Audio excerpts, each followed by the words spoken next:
Good afternoon, everyone. Welcome to Go Big or Go Home. I am Old Man Troy, joined by the youngster Kevin Cunningham, a.k.a. Kid Cunny on Twitter. Again, no fancy names today, buddy. Just getting to it. We got a lot to talk about today. We do have a lot to talk about today, and I'm glad you didn't ask me how my day went because it was just fine. I'll leave it at that. It really wasn't fine. But anyway, we're here. We're talking about Big Ten sports, and obviously the NBA draft is Thursday this week, and we record the show on a Monday. So you could be listening to this on a Friday thinking like, okay, what the hell are these guys talking about? Because, well, the NBA draft already happened. But like I just said, we're recording this on a Monday. The NBA draft is in 3 days, I guess. And so obviously going to be talking about the Big Ten prospects, who to look for, where they could go, if these guys should have even come out, because at least one of the top mocks that at least everyone who truly looks at NBA mock drafts will eventually find this mock draft. They have 4 Big Ten guys going in the drafts, but that's kind of it. 4 guys and no one higher than number 21. So all of them sophomores. So exactly. So if you can come back to school and you're going to be a second-round pick, the question is, why did you hire an agent and go to the NBA if you're going to be a second-round pick and you're only a sophomore? We'll obviously get into that. We'll get into the whole Louisville sanctions and what happened there. But before any of that, I, of course, work over at Land of 10. If you listen to this podcast regularly, you know that. And over the weekend, a couple things happened while I was working. This first thing, and I'll breeze through this football news before we get into mostly basketball stuff the rest of the show, but quick Big Ten football recruiting stuff. Justin Fields, who is a 5-star 2018 quarterback, decommitted from Penn State. This happened a couple weeks ago. I mainly forgot to mention it on last week's show, but he decommitted from Penn State, and he is from the state of Georgia. And again, this is a class of 2018 quarterback. This isn't a incoming freshman. This is, he's going into his senior year of high school coming up in the fall. So Penn State was obviously looking forward to having the top dual threat quarterback, the number 2 overall quarterback. He was even rising through the ranks. If he ended up as the number 1 quarterback overall in his class, wouldn't have surprised many people. It's him and Trevor Lawrence. They're the 2 huge names in the next year's class of quarterbacks. But so he decommitted from Penn State, and he recently, I think it was yesterday, said who his new top 7 schools are.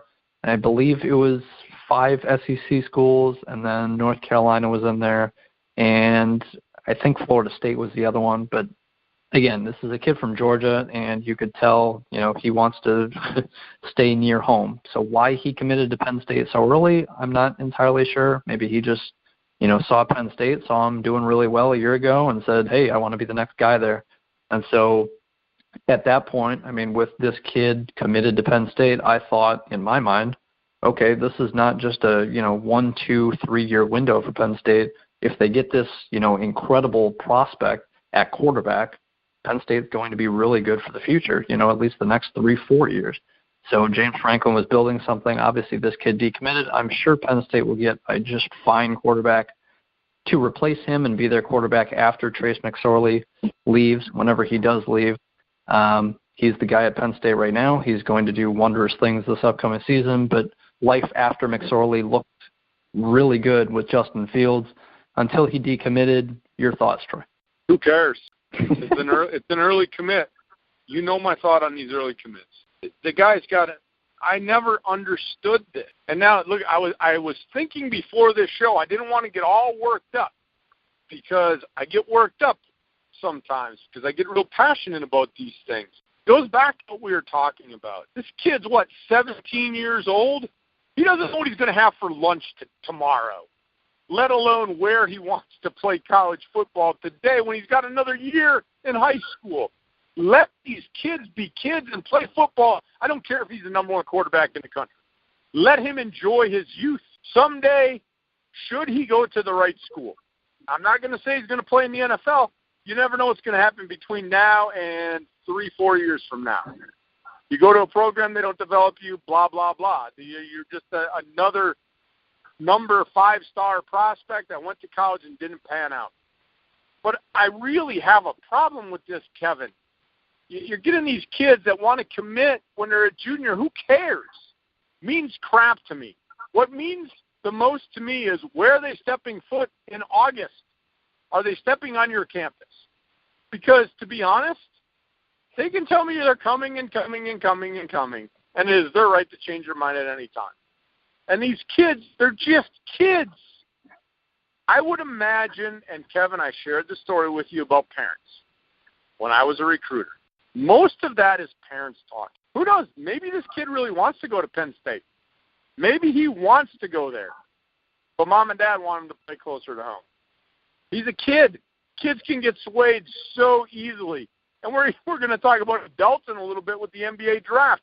They can get swayed so easily, too, by some sweet-talking agent that tells them they're great, but they're going to get picked in the second round. That's a bunch of baloney if I ever heard it. But back to my thoughts on this, Kevin. The commitments that are made in recruiting mean absolutely nothing to me. Even when you sign on a piece of paper, I mean, okay, I guess that's the done deal. Here's my letter of intent. I've signed it. I'm coming to play for you. But a verbal commitment, that's as good as shaking somebody's hand with your fingers crossed behind your back. That's all it is. So it doesn't matter to me. It sounded good, sounded great.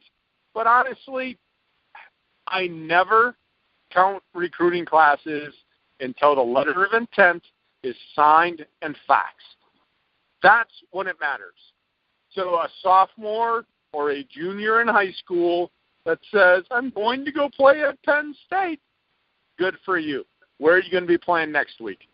That's about as much trust as I have in these kids nowadays, Kevin. That's all I got. No, yeah, and it's a perfect point because, again, we're talking about class of 2018 kids. Again, only juniors in high school right now. You know, they're getting ready to get their senior year ahead of them. So, again, this is 17-year-old kids we're talking about here.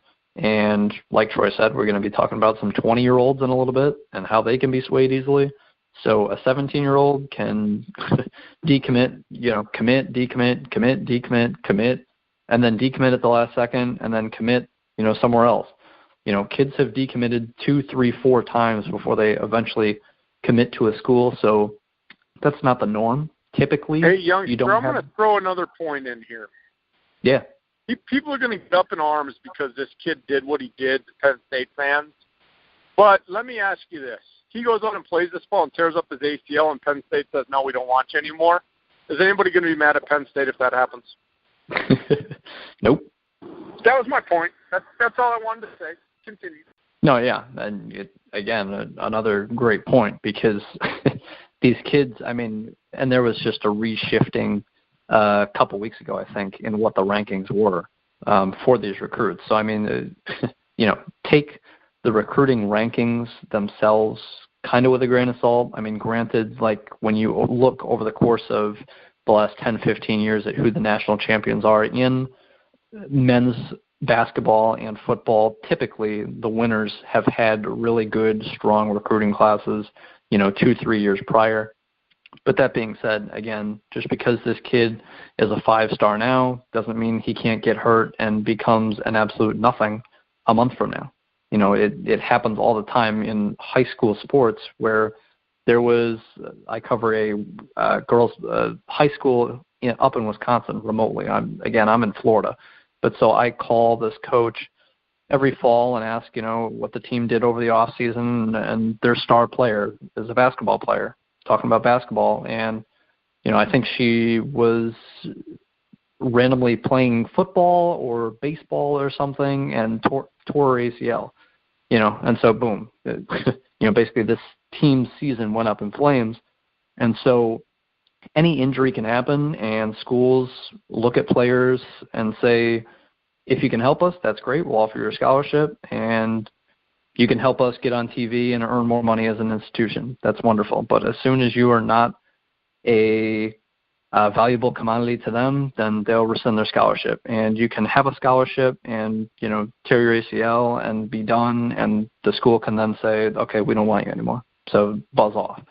So, these recruits absolutely have the right to commit anywhere, quote unquote, and decommit from anywhere until they sign that letter of intent. Then, like Troy said eloquently, that's when you actually can look at recruiting rankings and take them for what they're worth, which isn't everything. It means something, absolutely, but to have the 200th best recruiting class in Division I football, you're probably not going to have a bunch of stars out there like Alabama, Ohio State does, picking up a bunch of 5 stars left and right. But it isn't everything, and until these kids are actually committed, not verbal commit, but signed letter of intent, it's in, that's when you can really look at these recruiting rankings for what they're worth. So anyway, moving on again. Kevin, you got me going again now. You always because I need to clear something up. Yeah. Because I was thinking of this while you were talking about scholarships. I'm going to put this out there, and many people may already know this, and if you do, I'm sorry, but I think there's people that listen in that may be casual fans that might not know this. When somebody says they've got a full ride, that means they got a full ride for 1 year. Because year to year is when the scholarship goes. It's financial aid year. I don't know if people understand that. So if you look at a 5-star recruit and say, we're going to give you a full ride, now, most likely this kid's going to continue to get a scholarship from year after year, but scholarships go from year to year based on a financial aid year. That's how they work. I wanted people to understand that, because do you ever hear, Kevin, when somebody gets hurt and they said, well, we're still going to honor your scholarship? It means they're still going to give them the scholarship. They're still going to give that commitment for the 4 years or whatever their time to play is. But actually, if you legally look at scholarships, they go from year to year during the financial aid year, because that's how the colleges get paid. Because even when you're on scholarship, I guarantee every single one of those parents is filling out a FAFSA form, and they're seeing if there's any free money from the government, because that's the way financial aid offices work. At least that's how they worked in Division II when I did it. They had to go through financial aid to see what their out-of-pocket expense was. Then I tacked on my scholarship to reduce the parents' out-of-pocket expense. So I wanted to throw that little tidbit out there, and I'm sorry if that was just way off in left field, but it really is important, because if a kid gets hurt, the institution at that point could just say, screw you. Go away. If you're the star player and you get hurt and can never play football again, they could literally say, screw you, you're paying for your school right now. No, yeah. And thank you for inputting that, because I didn't mention it. Like I said, I mean, you said the institution can say screw you as soon as you tear your ACL in multiple ways and you're just completely done with, whatever sport the rest of your collegiate career. Again, I said, in my terms, I said the school can just say, okay, once you're hurt and we have no use for you anymore, buzz off, you're done. I didn't explain it like you did. It is a year-to-year thing. So, again, to blame a 17-year-old for committing to Penn State and then saying this is months later, I mean, this wasn't a snap-of-the-finger decision either. He committed to Penn State, I think it was in October. I could be wrong, October, November, December. And just now he's decommitting, 6, 7, 8 months later. I don't think this is something where, hey, I committed to Penn State, and then a week later Alabama offers him $1 million on top of a scholarship under the table. And I'm just using a completely random example. But so, a day later, 2 days later, a week later, okay, never mind, I'm not going to Penn State. So my point here is this, that we're talking about, again, 17-year-olds. A lot of people talk about class of 2019 offers, class of 2020 offers, talking about freshmen in high school getting offers from Alabama and Ohio State and Clemson and Penn State, and that stuff happens every single week, that a kid, class of 2019, class of 2020, gets scholarship offers if they're that highly touted. So that's a different subject for a different day, but my point is that these kids have a lot of time to really assess where they're going. Justin Fields, in my opinion, obviously was committed to Penn State in his mind. That's why he stayed committed to Penn State verbally for months and months and months. It wasn't a snap decision. He still has another full year, basically, almost a full year, to decide where he's actually going to sign his name and say, yes, I am going to play for you this upcoming fall. But, again, he's a junior in high school turning into a senior, and I'll leave that at that with Justin Fields. I'll mention this headline for a second because Nebraska's, I believe it's their top-ranked player for the class of 2018, like Justin Fields for Penn State was. Nebraska got a verbal commit, class of 2018. He's going to be a senior in high school. He's a 4-star receiver. Joshua Moore is a top 65 recruit right now, and supposed to be extremely athletic, can stretch the field. He's a dynamic athlete, excellent 4-star recruit for Nebraska. I think it's their 7th verbal commitment for a 4-star recruit. Nebraska right now has the 11th best class in 2018. Again, take this with a grain of salt. We're talking about juniors in high school. They can decommit tomorrow if they want to. Nothing's been signed, but that's the latest headline in Nebraska recruiting. The last thing I'll mention, class of 2018 rankings as of today: Ohio State's number 1, Penn State number 4, Nebraska 11, Michigan 13, Minnesota 18, Northwestern 24, Northwestern 21, Wisconsin 24, Maryland 26. That's 8 Big Ten schools. On 9th, Michigan State is 34. Only reason I bring that up, again, all of this can change based on where, how many stars these recruits get in terms of what the quote-unquote experts think they should, which will adjust the rankings. Again, any of these kids can decommit at any time. This is class of 2018. Take it with a grain of salt right now. But it just goes to show that the Big Ten is recruiting well, and the Big Ten, in my opinion, best conference in college football right now. It will be this upcoming season. And just from how recruiting is going in the early onset for 2018, the conference as a whole is doing well. That's my point there. It's a very good point. Very good point. Like you said, take it all with a grain of salt because it means crap. It means absolutely nothing right now. This kid, this 4-star receiver, great, good for you. You got 4 stars behind your name right now. What if you go out this fall and drop everything thrown to you? You're going to lose 3 stars real quick, dude. Or, on vice versa, you could go to catch everything thrown to him. Then he's going to get a 5th star put by his name. And then, boom, some place like Florida or USC or UCLA will get in the mix. And then it'll be, bye-bye, Nebraska. So, again, this means it's great to talk about. It really is. But I don't get all worked up as far as, whoo, my team got so-and-so.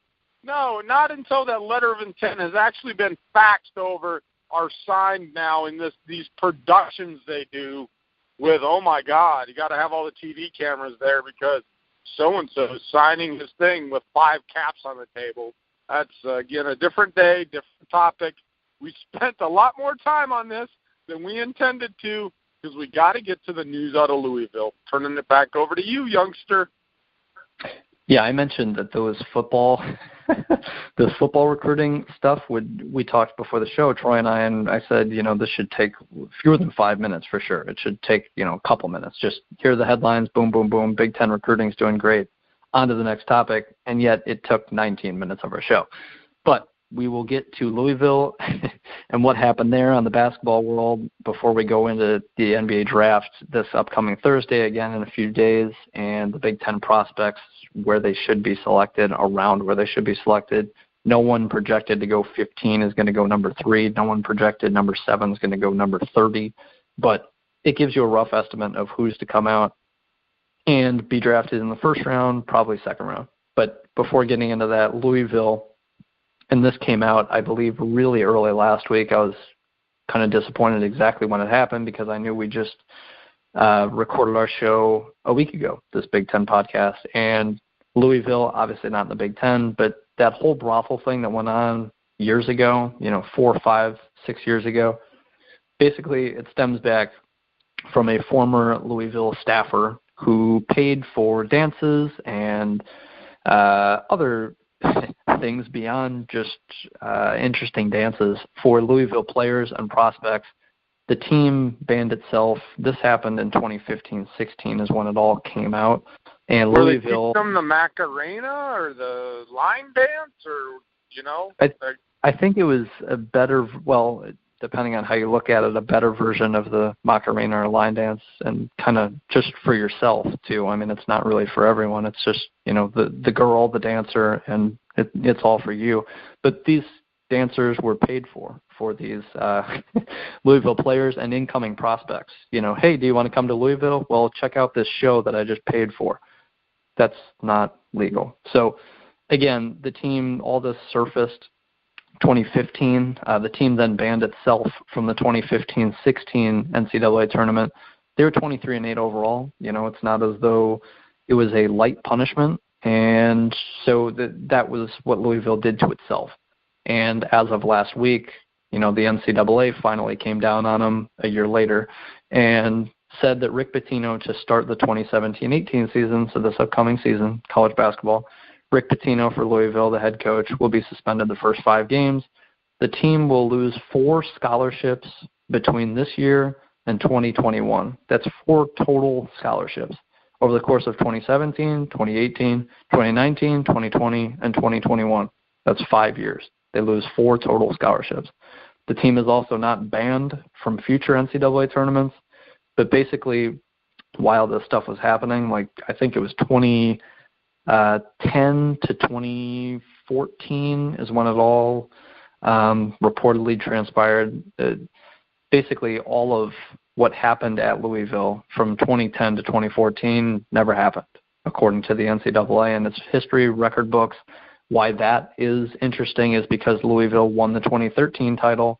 I remember picking them before the season started. Louisville is going to win the tournament this year, and they did, and I won money because of that in my little bracket pool, not to brag whatsoever, but I just remember that because I remember saying before the year that I thought they were the best team, yet now it looks as though that 2013 title is going to be vacated, and Louisville will appeal it because they obviously want to keep their national title in the history books. But again, we could talk about this for an hour and the different things.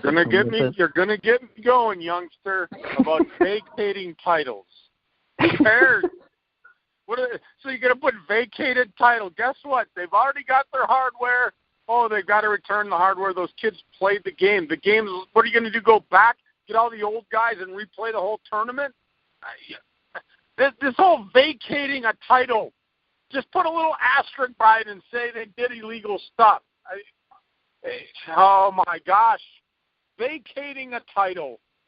What does it really do? It's the same as vacating a Heisman Trophy. I mean, it's done. It's over. Those things already happened. It's not like anybody's going to unforget that Louisville won. They won, so they did it illegally. That's what it's now going to say. So, sorry, you got me going. You're always good at getting me going on this show. You got me going on the Saturday show too. But finish it up because I do have some comments about this dancing that went on at Louisville. Well, I'll turn it back to you. I mean, basically what I wanted to touch on was I thought that sanctions that the NCAA put down on Louisville, I'm kind of in favor of them because you can do multiple things as the NCAA. You can say, okay, all this stuff happened during this time period, the 2013 title that you guys won. Again, everyone knows you won it. It's just in our history books, we're going to take it away because you quote-unquote cheated because your players were getting stuff that you paid for. So obviously Troy wants to dive into what exactly they paid for. But my point is that you can take away stuff that happened at the time, and that to me makes sense. That's what should happen. What shouldn't happen is teams getting hammered in the future like, okay, this happened at Louisville from 2010 to 2014. So you're a kid at Louisville now, say you're a freshman, sophomore, 2017, 18 season coming up, and now you're going to get punished and you can't go to the NCAA tournament this year or next year because of what happened at the school 5 years ago that you had no idea what was going on. I think that's crap. So I agree that the NCAA did a good job in what they did here. I think Rick Pitino obviously deserved something because the NCAA thinks that multiple recruits, multiple sources, multiple years this went on. So for Rick Pitino to not know anything about it, over the course of multiple years, and you have about 12, 13 players you actually have to look over, it's hard to believe that Rick Pitino knew absolutely nothing was going on. Not to say that he knew exactly what was, but he to knew. Not have, and exactly. I will tell you why he knew in a little bit. But so, again, I give more leeway to football coaches not knowing what their, fourth string offensive tackle. I don't, youngster. They know what's going on. Here's my thing is this. Again, you're looking over 13, 12 players. You have a few different assistant coaches. Football's a lot bigger. To know everything that goes on every single weekend, I think is impossible. But if it's a situation like this where multiple recruits, multiple prospects, multiple years, this is going on, even in football, I think if you're the head coach, you know something's going on. Especially in basketball, I think you know something's going on. You have such a few amount of players you actually have to look for. Again, this occurred year after year after year. So Pitino got suspended 5 games. It is what it is. It's non-conference. It's whatever. Who cares? But so I liked that Louisville, for future NCAA tournaments, these kids aren't getting punished because of it. I think losing 4 total scholarships over the next 5 years, I guess if you want to count that as punishment for this year's players, and saying, okay, Louisville's depth is going to be barely hit over the next 5 years. You're going to be losing 1 player, not even technically, over the next 5 years. I guess you're dinging the current kids and the program going forward barely a little bit. That, I guess, is fine to me. But I just hate seeing future NCAA tournaments and bowl appearances can't be had because of something that happened in a school 30 years ago, like Penn State, a few years ago when the Sandusky stuff came out, or this Louisville stuff, it happened 3-4 years ago. Freshmen, sophomores have no idea what was going on. They shouldn't be punished for it. So I just actually liked what the NCAA has done here. If they vacate the title, like Troy said, who cares? I think the NCAA understands that as well. We all remember Louisville being the best team in 2013. If you remember the 2013 season, I myself don't remember exactly how it went down, but I just remember that I thought Louisville was a great team that year going into it. But I think the NCAA did a good job here. I think it's interesting that just what happened overall, I kind of give my hat out to the NCAA in how they went about this and the sanctions that they did put down on Louisville and kind of Rick Pitino in particular. Well, the reason you don't remember 2013 is because you were really young at that time. It's not even like old age you don't remember. You're just really young at that time. Younger than you are now by many, many years. So, all right, I'm going to go somewhere with this, and I'm going to start with Rick Pitino. He knew what was going on. Kevin, you said you give football coaches leeway. I don't. As a head of a program, you have people. You have people. You talk about the staffer paying for the dancers. You don't think that staffer, Rick Pitino, knew what that staffer was doing? Come on, Rick Pitino. We're not dumb. I want to relate this, and I do on my show. I was a college coach. I had 22 players on my active roster. I had 6 other players that were on the team but not on the team, if that makes sense. They were on the roster but not on the active traveling roster. So I had 28 players on my roster. I knew exactly what was going down with each of those players, Kevin. Now, I didn't know what they had for breakfast, but I knew what was going on. Now, did I follow them? I got assistant coaches. I have work-study students. I know what's going on in my program. And if anybody wants to say a head coach doesn't know what's going on in their program, they need to be fired. It's your program. You are paid to know what goes on in your program. So I know, Kevin, you want to give football coaches leeway. I don't.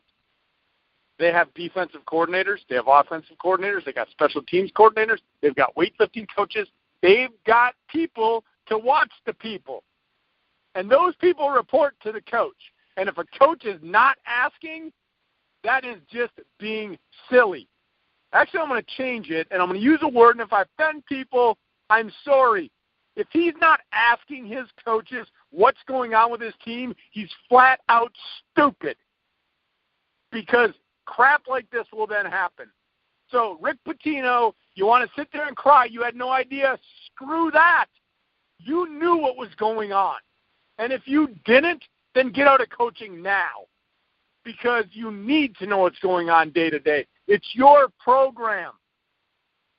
So I have a very stern thought on that, Kevin, because I ran a college program. And believe me, I knew exactly what was going down. I'll share this quick story. Now, granted, I coached in a small town in Iowa. I knew the police department. There was a house party. There was a house party that got raided. People were calling me at 2:30 in the morning saying, I need to go to this place because my players are there, or some of my players are there. I showed up. I knew what was going on. I didn't wait. I didn't get the news the next morning. I got the news as it happened. So don't tell me these people don't know what's going on in their program. You're not telling me they've got contacts, especially at a place like Louisville. Come on now. They know what's going down. So that's all I have to share there. As far as coaches go, I give none of them leeway, Kevin, because if you don't know what's going on day to day in your program, shame on you. You shouldn't be coaching. That is your program. Now, as far as the NCAA goes, I agree with you 100%, Kevin. Does vacating title crap? Who cares? But when you hurt players that are currently there for something that happened years ago, I'm with you. I don't agree with that. What did they do wrong? They did nothing. It was the administration. So here's where I'm going to go back. They suspend Rick Pitino for 5 games. What kind of baloney is that? If you want to make a point, and again, Kevin, I said this last Saturday about the NBA salary cap, you've got to go harsh. You've got to make a punishment that's going to hurt them. Start taking damn revenue away. Take revenue away from the school. Let them go to the NCAA tournament. But you know what? You get no revenue. If that starts to happen, Kevin, these schools will then start to abide by the rules. Rick Pitino being suspended for 5 games means nothing. They're letting him go to the NCAA tournament. Great. You're not hurting the kids. Let the kids play, but you want to hurt the school? You get no revenue. And once that happens, I guarantee that the administration at every single one of these schools will be on their coaches going, don't break the damn rules because we need the money. We need the money, and if you're going to break the rules, we're going to fire you because now we're not getting any money. So you get me worked up again, Kevin. It's all about the greenbacks in every sport we talk about. And one day, I want these organizations, the NBA, the NHL, the NFL, the NCAA, to get some darn kahunas and start taking money away. That's what it's going to take. You want all this crap to stop, hit them where it hurts, and that's financially. I don't have the number, Kevin, but these schools, for participating in the NCAA, the conference, the schools, they all get a boatload of money. And so when you break the rules, let them go play. Yeah, take the scholarships away, blah, blah, blah. But take the revenue away. So I want to get your thoughts there, Kevin. You got me worked up because I'm always on this revenue thing. It's so simple. You want to make a point, take it away. Because I guarantee then you'll have presidents of universities getting their nose into this business. Like, what the hell are you doing in that department? You've just cost me $1 million. So I want to get your quick thoughts there. I have 2, and the first is that, first of all, you said it, when a head coach should know everything going on with his program, that's his job. That's exactly it, is that even if you don't know one night, 1 year, one prospect, gets a free pizza from an assistant coach, that's illegal. But so you might not know something that happens again to your third small forward one night in his dorm room with an assistant coach who just doesn't say anything because he wants to have a pizza with the third string small forward, whatever. But again, over multiple years, multiple people knew about this.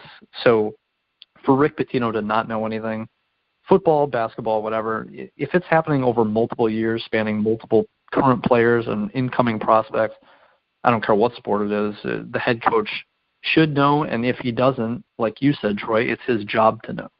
So maybe Rick Pitino knew absolutely nothing. I think he did, but maybe he knew absolutely nothing. That's still terrible. He should be punished because it is his job to look over his program and know what's going on. Like you said, you have assistant coaches. It doesn't even have to be football, where you have, defensive back coaches, D-line coaches, special teams coaches, defensive coordinators. You've got plenty of bodies to know what's going on in these kids' lives, especially on the weekends when everything, like you said, you can get a call at 2:30 in the morning from the police saying, hey, we've got one of your players here, trying to, vandalize something, and he ran away. So I think Rick Pitino absolutely knew, even if he didn't. Even if over the course of multiple years, multiple prospects, staffers paying for things, even if he didn't know, it's his job to know. It's his program. So I thought that was perfect by you. The second thing, hit him where it hurts. I'm with you. Like I said, and this is why I say it and why I 100% believe it. I don't care if you're a D3 women's lacrosse program. I don't care if you're Ohio State football. I don't care if you're UCLA, North Carolina, Kentucky basketball. I think every program in some way, shape, or form cheats, quote-unquote cheats, does something illegal, whether it is an assistant coach buying an incoming prospect a pizza one night during their weekend visit. That's still illegal. I think everyone cheats no matter the degree, whether it's something as insignificant and, worth nothing like that, or if Rick Pitino is paying for dances for incoming prospects, if it's that big, or paying $1 million under the table for the next Reggie Bush to come to his program, at whatever school. I don't care how small it is, how big it is. I don't care if you're UW-Whitewater. I don't care if you're Ohio State. I think everyone cheats in some level, and part of that thinking is because, like you said, Troy, okay, all this happened over a 4-year stretch, and yet Rick Pitino, the head coach, who probably knew about it, gets suspended 5 games, and he loses 4 total scholarships over 5 years. That means absolutely nothing to him. Hey, the 2013 title was vacated. Well, hey, kids, remember the history books. Let's look at the history books. I don't have the plaque with me because they said I cheated, even though I didn't. You can tell your kids that and say you didn't know anything. But let's look back at the history books and say what it says. Oh, the 2013 title was won by Louisville, but it was vacated because of NCAA sanctions, and so therefore there is no winner. Well, okay, you can still say, and you can, pop in the DVR or whatever and say, hey, we won the title that year. Anyone who watched the game, anyone who wrote a story about the game, did anything about the game during that year, knew that Louisville won the title. So whether it's vacated or not, it's a slap on the wrist to Rick Pitino. It's a slap on the wrist to the program. It's a slap on the wrist for the program going forward. But that's why I think everyone cheats, is because you're not taking away Louisville basketball's revenue this upcoming season and just saying, nope, you get nothing added to the University of Louisville for next year. Some money. Louisville, even if they make the NCAA tournament, win the whole thing, all that money you make because of it this upcoming year, because of this scandal, you get absolutely zero money. Rick Pitino makes nothing as a head coach this upcoming year. Instead of suspending him 5 games, losing 4 scholarships over 5 years, give him no money. Give Louisville basketball zero money to make this upcoming season, next upcoming season, the season after that for Louisville as an institution. That way it hurts. So like you said, make it hurt if you want to make a point if you're the NCAA. While I like what happened here, if you really want this kind of stuff to stop, implement that where Rick Pitino doesn't make any money this year, or Rick Pitino loses money for 2 years, 3 years. Do that. Don't hurt the players. Hurt the head coach whose job it is to know what's going on with his players. Hurt the institution by saying Louisville basketball straight up makes no money. All the money you make goes into the NCAA for that year, or 2 years, 3 years, 5 years, whatever you want to make it. Make it hurt. That's why I think everyone cheats. That's my last take on it. And that's, why I got all worked up. Now I'm calm again. And, you get me worked up, but it's so simple, Kevin. It really is. Look at the finances. Sports are big money. But I just think that these organizations, and when I mean organizations, I'm talking NCAA, NBA, NFL, these things. We talked about it with players even. When they break the rules with drugs and PEDs and all these things, games don't matter. I mean, they do, but you got to hit them where it hurts. I mean, if I went to work, Kevin, and I'll put it this way. So I shouldn't jinx myself, but knock on wood. I go to work and I do something, and let's say I do something unethical, and I get suspended from work or I get fired. Okay, well, if I get fired, then I'm probably never going to do that again, right? But if I just get suspended and they're like, okay, well, we reviewed it, won't do this again. Well, okay, you suspended me. Okay, well, I'll push the envelope again. I mean, maybe I'll learn my lesson. Maybe some people will learn the lesson. But the majority of people, Kevin, unless it's altering something that's going to change normal operating procedure, what is it going to do? I mean, I look at it and say, okay, they didn't punish the players, great. But everything else, is it going to stop a Wisconsin from doing it? Oh, no. Okay, well, Rick Pitino, look what happened. Lost some scholarships, and the coach got suspended for 5 years, and they vacated a title. Is that really – and I guess I'll ask this question to you, one last point, then we'll move on to the NBA draft. But, Kevin, if another school is looking at the punishment that came down, and I'm not saying every school is going to go out and pay for brothel dances or whatever kind of dances they were, but if you're looking at these illegal activities and say, well, okay, well, this is what happened to Louisville, okay, well, is that going to stop anybody else from doing that, Kevin? Right. I mean, the answer is no. I mean, of course not. If you can influence a 1 or 2 or 3 5-star prospects one year, like Ole Miss football did a few years ago, they got like 3 or 4 of the top 5 kids at their respective positions. I think it was 3 years ago, maybe 4 years ago. Just completely random. I mean, Ole Miss football was pretty bad. And then they got like the number 1 safety, the number 1 wideout, the number 2 tight end, the number 1 D end, all in one class. And so everyone's like, why does Ole Miss football have the 3rd best recruiting class in the country? They're terrible. Why did this happen? Everyone thought they cheated. And so, it goes to this. It goes to Penn State. It goes to anyone who the NCAA puts their hands on, supposedly, that all this stuff can happen for multiple years and the head coach knows about it, so we're going to suspend the head coach and make it hurt him. How much, though? If you suspend him 5 games for 1 year, that means nothing. And if you take away 4 scholarships over the course of 5 years, that means basically nothing. So why wouldn't Wisconsin try and get a couple 5 stars by buying them pizza and ice cream or whatever? If the NCAA finds out about it, so what? So Greg Gard loses 5 games in 2021, and we lose 4 scholarships between the years 2023 and 2028 in total. Who cares? Unless the head coach makes 0 money for a year or 2, unless the head coach automatically gets fired, unless the school can't bring in money from that sport for the next 3 years, then okay, then it'll stop people. But you're absolutely correct that this ban hammer that the NCAA put down, it means nothing going forward. Well, let's move on. We got to move on to the NBA draft, and this I'm gonna promise not to get worked up.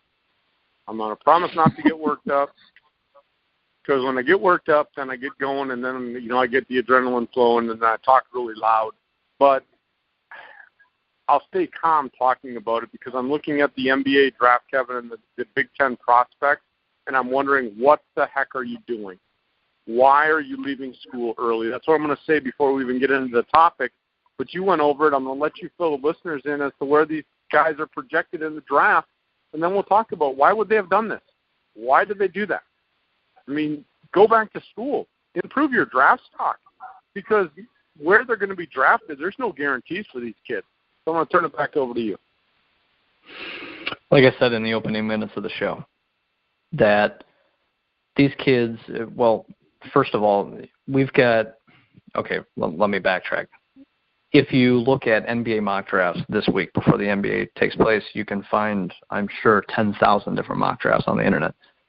Draft Express is a site that pays solid money to at least the people at top that I know of to do NBA draft research on college kids for by the time they're high school seniors, high school sophomores, juniors, up until they're graduating seniors or one and dones leaving the college game. That's all Draft Express does. And if you talk to any NBA scout or anyone who knows anything about the NBA draft, they understand Draft Express is one of the top. Again, you can look at any mock draft and say, hey, look, Caleb Swanigan, the Purdue power forward, is projected to go 25th.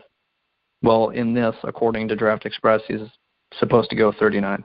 So mock drafts will have these guys going different places, but like I said in the opening minutes to start the show, the top Big Ten prospect, according to Draft Express, is OG Anunoby, and he's a small forward from Indiana, and he is a sophomore.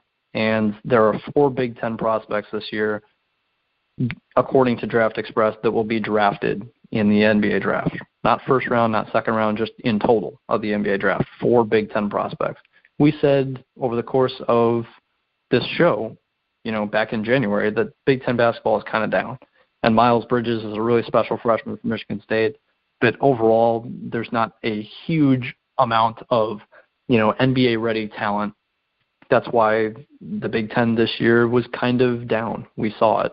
And then as the year progressed, these teams really did progress, and you had, 3 or 4 Big Ten teams in the Sweet 16, and, they came on hot. Michigan won like 8 of its last 10, won the Big Ten tournament. But so teams improved. But as far as prospects go, Draft Express has 4 going. I'm sure no more than 5 will go. I'm sure no fewer than 3 will go. I think all 4 of these kids will. You can make the case for a 5th, maybe a 6th being taken somewhere. But so Draft Express, highly reputable. All they do is focus on the NBA draft year after year and these prospects and where they're coming from, what they did in college, their strengths, their weaknesses. They have videos for all of these guys highlighting their strengths and weaknesses, 10-minute long videos on every single prospect over the course of their college career. That's what they do. So I'm not pulling these numbers out of my butt. This is a legit site. Like I said, you'll see OG Anunoby projected 13th somewhere. This Draft Express site has him 21st. And other places he'll be 27th. My point is OG Anunoby will projected 21st by Draft Express and won't go 3rd overall. The 5th prospect won't go 18th. These guys have a general idea of where these guys are going. So with that, OG Anunoby is a 6'8" small forward. We didn't talk about him much on the show because I believe as we started the show, I think he got injured maybe the second week into the show launching, first week into the show launching. He only played 16 games. He's a 6'8" small forward, and he's a sophomore.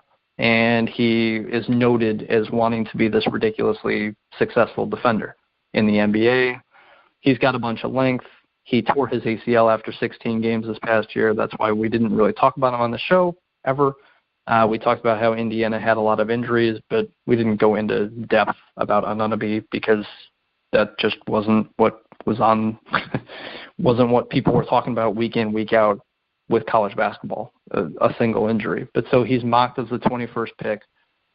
Great athlete. He's risen, because of that, especially the last couple weeks before the NBA draft goes on, actually takes place.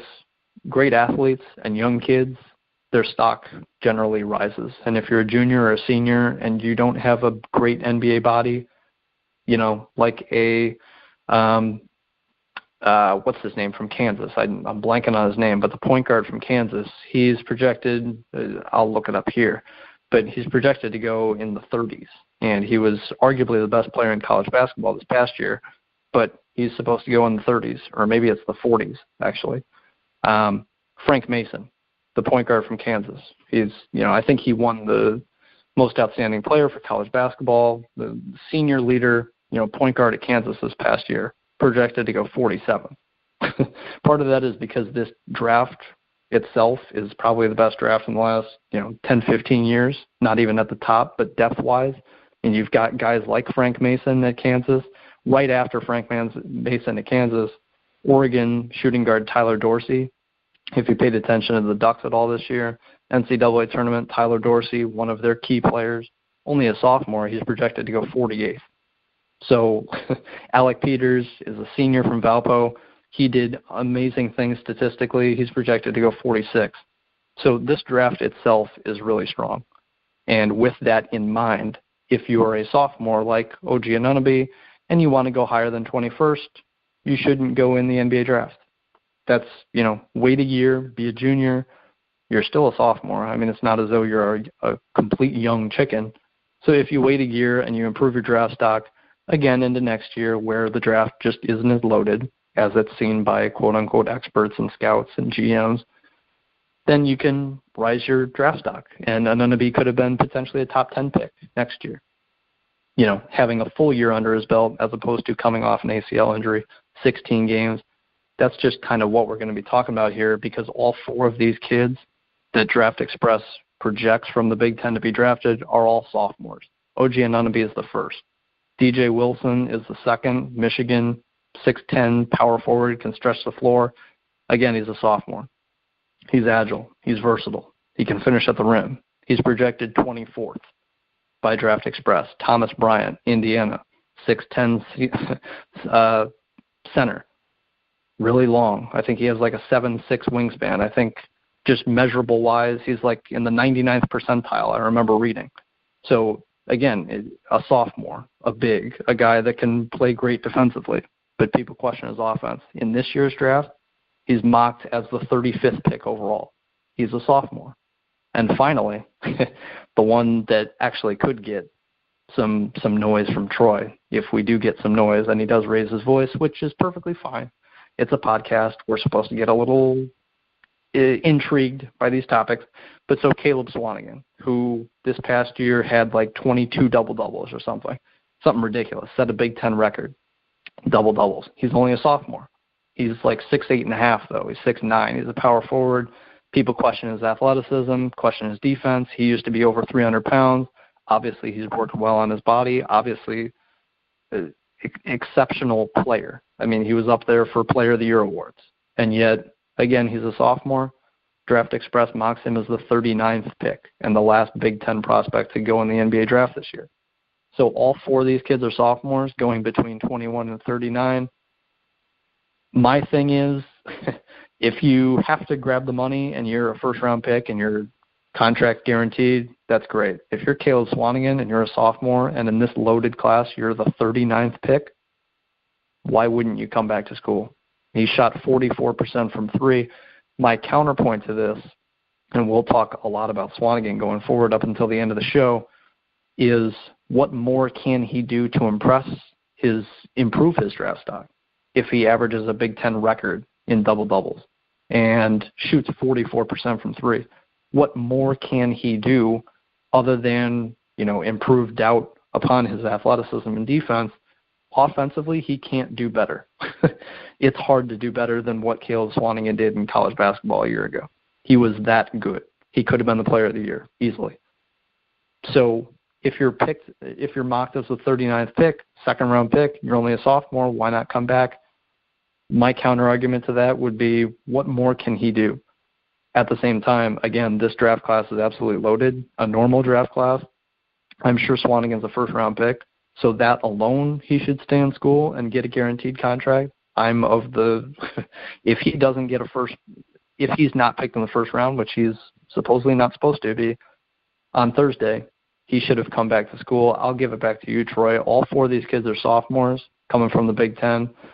Draft Express only has 4 guys from the Big Ten being drafted in their mock draft. All 4 of them are sophomores, picked between 21 and 39.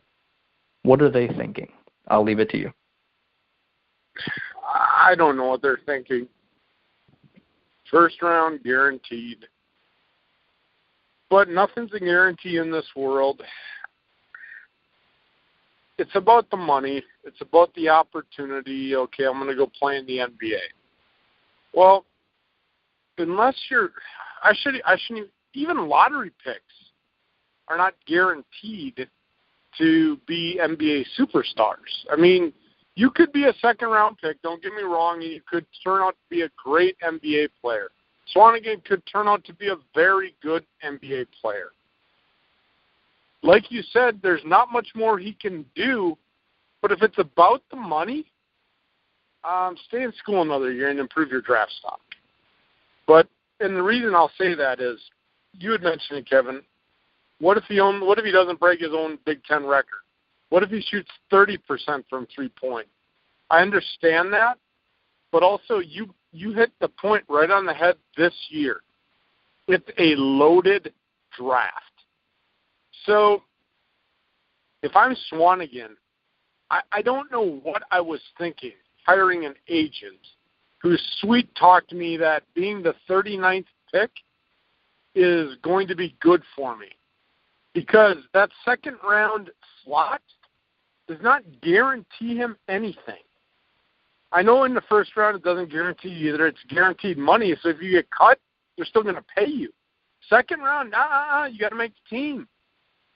A lot of second-rounders play in the D-League. I don't know where he's going to get drafted. I don't know what team's going to draft him. But what if he goes to a team that has a lot of depth? He's going to have a hard time making a roster. He's a good player, but this draft is loaded. You got to remember, you're the second pick on the team now. That means there's going to be one guy that's better than you that was drafted ahead of you.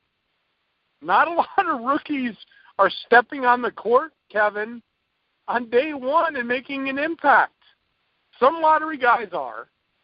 But when you start getting down into the 20s and 25 and 30 and 39, is that guy going to be projected as, let's draft Swanigan. He's going to be the future of our team. He's the second guy they drafted. And that's about as worked up as I'm going to get. It's just I don't understand. And have you talked to your coaches? Have you talked to other mentors or peers? Find out, okay, maybe there's nothing more you could do, but it still goes back to your point, Kevin. This draft has so many good players in it that I would want to try to be a first-round draft pick. Now, maybe he could slide up into the first round, but, man, that's darn near 10 picks, Kevin. I mean, I don't see it happening. If you're projected in that early second round, I'm maybe even thinking you could fall to the middle of the second round. Maybe you fall to 45th. Maybe you fall to 50. And, you got these 4 guys that are all sophomores, and I just don't see it. They're not lottery picks. You look at these guys, and I wonder, what are you doing? What I guess I'm out in left field here. They know more than I do. They talked to somebody who said, hey, this is good for you. But really, I don't really see how it's good for them. I mean, they're good athletes, don't get me wrong. But only a very few amount of people, even drafted players, make the NBA. That's all I got to say. What more do you got to add? The NBA is just such a different animal than the NFL.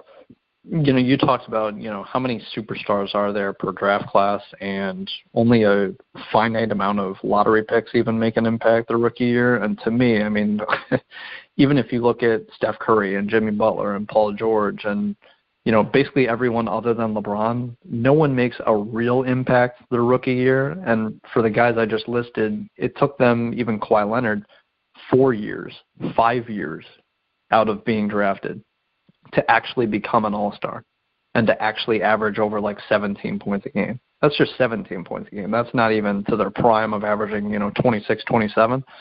That's just to make a real impact, average 17 points a game, be that number 2 guy in your team. It took like Steph Curry and Kawhi Leonard and Paul George and Jimmy Butler like 4 years until they actually made a real impact. And those are those are top 10, top 15 guys now in the league. Steph Curry, obviously, probably top 5 player in terms of influence in a basketball game. So you're not getting many superstars in drafts. You're getting probably 1 realistically per draft. You're getting another 2, 3 all-stars every year, maybe.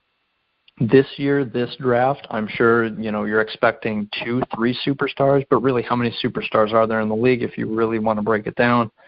Jimmy Butler, to me, is a top, 15 player in the league. He's not really a superstar, in my opinion. He's an A-level player. He's great. But Jimmy Butler himself isn't taking you anywhere. LeBron will. Steph Curry, Durant will dramatically improve your team. Those are superstars to me. But even Russell Westbrook, who people think is a top 5 player, think he's the MVP of the league. What did he do? He brought Oklahoma City to the 6th seed? And that's with decent talent around him. That's no shooting around him, but decent talent. Steven Adams, good player. Victor Oladipo's a good player. Andre Roberson's a good defensive player. He had players around him. It's not as though they were terrible. He had terrible offensive personnel around him, but even the great Russell Westbrook, who some people, again, think is a top 5 player, superstar in the league, I think he's a superstar, but he can only do so much. He brings Oklahoma City to a 6th seed. So you've got to be unbelievable to be a superstar in this league. You probably only get 1, maybe 2 every draft. Some drafts have none. That's just how it goes. To be a superstar in the league, like I said, Jimmy Butler, probably a top 15 player. He's not a superstar to me. He's an unbelievable, great player, top 15 player. He's a star. But he's not that guy who really brings you over the edge and, you completely build your team around and say, wow, Jimmy Butler won us this title. No, it's like Dwayne Wade in his prime won you the title. It's Dirk Nowitzki in his prime won you a title. It's LeBron James, now bringing you to final after final after final. Kevin Durant, wherever he goes, is getting to the conference finals or winning titles. Those are superstars. So even if you're a lottery pick, it's not top 10, top 5, number 1 pick. It's not even, guaranteed that you're going to make an impact your rookie year or be a superstar, period, in your prime. So the NBA, I think my point is that the NBA, it's very hard, and the draft is so much based on 5 years from now because these are 19-year-old kids. You're not getting 22-year-old men ready to play football and rush the passer. And, at 22 years old, Markelle Fultz is going to be really good. He's the projected number 1 pick. He's 19 now. So for Caleb Swanigan at the age of 20, yeah, he's only, a sophomore.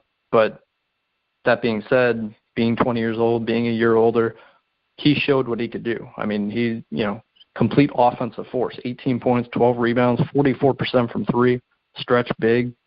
What more can you want? But the NBA people think that's his ceiling. That's all he can do. He's never going to be a great defender because of just how his body is built. So it's so much about your body and potential down the road. That's why my, interesting case this year was the number 10 pick in Draft Express's mock, Zach Collins from Gonzaga. He's a freshman 7-footer. He was my favorite Gonzaga player this past year. I thought he would be the key. If they actually were to win the title, it would be because of him, because I knew he was the best NBA prospect by a mile. And people kind of shredded him as soon as he made his decision. Yes, I'm hiring an agent. Yes, I'm going in the NBA draft. I know I came off the bench for Gonzaga as a freshman this past year, averaged 10 points, 5 rebounds, not even 1 assist a game because of how much he played. But he knew his draft stock. He knew where he would go. People hammered him for it because it's like, what are you doing? You're only a freshman. You came off the bench. Next year you could be the star at Gonzaga. You could lead him to a title. You could be a top 10 pick. Well, he's projected top 10 now. People thought he would go around the lottery, maybe around 20. It's looking more likely like he's going to be a top 10, almost definitive lottery pick in this year's loaded class. So I think these kids have an idea of where they're going. And so it's just interesting to me. I mean, if you really don't know where you're going, then like you said from earlier, some people just don't get it. They're just stupid. And if you believe your agent solely, or believe just your head coach, or believe what, a random GM tells you one day during a workout, and you hire an agent because of it, then you're just not smart. You're not doing your homework. I think that's the case for probably multiple, Big Ten prospects this year. A couple of these guys on the list probably just didn't do their homework. But if you're Swanigan, again, if you had this unbelievable year and you're thinking to yourself, like, my God, how can I do any better? And you don't do as much homework as you should. You don't realize that this draft is completely loaded. You could go first round, but probably not. And again, you're thinking to yourself, my God, I could get hurt next year. I could, how much better can I do? I know I can't improve that much defensively because your limitations as a basketball player. You can get a little bit better. But to lose another year of age to NBA scouts and evaluators, that's huge. You better make a huge step forward. So if you're Caleb Swanigan and you average 18 and 12 and 44% from three and, potential player of the year candidate, what more can you do? So maybe he just thought it was his time to go. On the other hand, maybe he didn't realize it was a loaded draft class. Maybe he had multiple people telling him he would be a first-round pick, or just his head coach telling him he'd be a first-round pick, or a random scout. And now he looks, and on Thursday night he gets picked 35th overall, and it's like, well, what am I doing? I just think these kids, especially as freshmen, sophomores, need to understand, do their homework. I'm sure multiple don't, but I think like Zach Collins, for example, multiple people hated on him for leaving, yet he's probably going to be a top 10, almost for sure top 15 pick now. So, hats off to him if that was his goal, to be a lottery pick. Come off the bench for Gonzaga and be a top 10 pick. Hats off to you if you can do it. But these kids need to do their homework. I think, like Troy said, it's just some of it's immaturity, some of it's just not understanding how the NBA works, the NBA draft, hiring an agent, the whole process. And by the time you're locked into it, it's all gone. And you're the 35th pick and you have a non-guaranteed contract and you get sent overseas to develop, or you're stuck in the D-League for years. So it's just sad to see. It'll be interesting to see where these four Big Ten prospects go.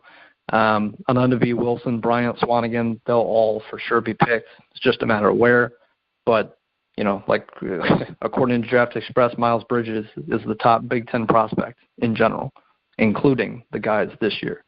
And I could have told you that last year, last season as it was going on. So I think Big Ten basketball as a whole will take a big step up this next year. Like I've said on this show, like Troy and I have said, Michigan State's probably going to be a top 5 team preseason this upcoming year. It'll be interesting to see what Bridges does, what Michigan State does, but it's always interesting to see which prospects get slotted where based on their age, based on their NBA body, based on the potential they have. It's always interesting for the NBA especially how much having a 6'8" body means, and being that really long wing who you can develop as being an incredible defender, or if you're a 6'8.5" power forward like Swanigan who doesn't have a great NBA body and you're slotted all the way down at 39. It's just always interesting to me to see what happens with these prospects, regardless of age, just how much they do, not even how much they do in college. Caleb Swanigan, again, potential player of the year, and yet a guy off Gonzaga's bench is going to be a lottery pick. It's just interesting to me. It's very interesting, Kevin. And, the other X factor in the draft is you don't know what's going to happen with the overseas guy. How many international players are going to get drafted, and that can really affect where you're going to get picked. It's just you don't know what's going to happen.